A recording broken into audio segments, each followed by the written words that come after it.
if we encounter any issues that do involve the engine after rotation on takeoff, we'll position for best glide and look for a place to land safely. We won't immediately try to turn back to the airport. That usually doesn't work, too low. And we'll do our best to find a safe place to land. In this case, I can't really even think. Where would you land out of here? If you had engine problems just after taking off? It's a tough one. Yeah. I mean, I would turn for a road. Yeah. Yeah. Turn for a road. Yeah, that's a rough one. You know, I would. Well, think about it. The only time I'd really have to do that is if I'm under 600 feet, right? Yeah, it's like you just rotated. You're on the takeoff climb. Well, if I just rotated, think of it this way. Yeah. With this specific long runway, with the power this plane has, Yeah. you reach probably up to 300-400 feet. Yeah. You could still put the plane back down on the runway. Yeah. Or even then full braking. Maybe in the middle of the grass or something. You don't want to turn around, but I'm saying. Oh, just stopping. Yeah, just you could still land back on the runway by the time you reach 300-400 feet. Yeah. I would say, well, let's see where we reach 600 feet on the screen. Yeah. And then we'll gauge whether or not if we lost an engine, we could pitch down and land. Okay. I say if you lost an engine, you have a dead engine in front of you, and you go flaps 100. Yeah. And this thing falls like a potato. You have to pitch down like a crazy person.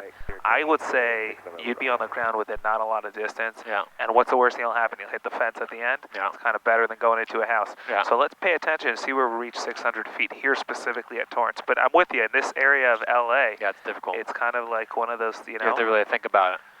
Yeah. Because out of Long Beach, I think it's good to maybe go in LA River. They have the river, but that's kind of further out.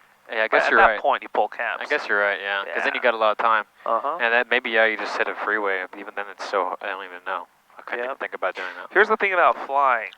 There's not always a way out. No. So many people you see approach flying as there's always a way out. It's not true. Part of flying is living on the edge, right? Yeah. That's why we do it. Yeah.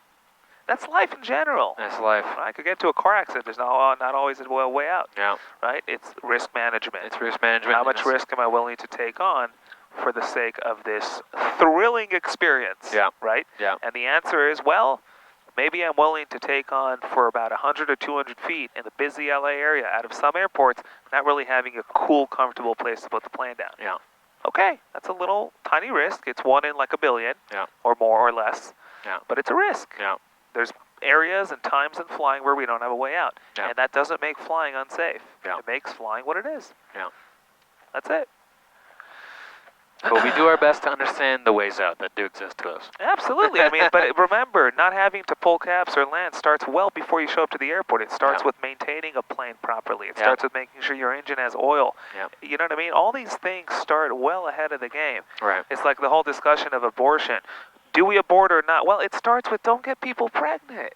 You know what I'm saying? Yeah. That's where it starts. I'm not telling you to have an abortion or not, but I'm saying if you didn't get the person pregnant 9 months ago, we wouldn't be having this discussion. Yeah.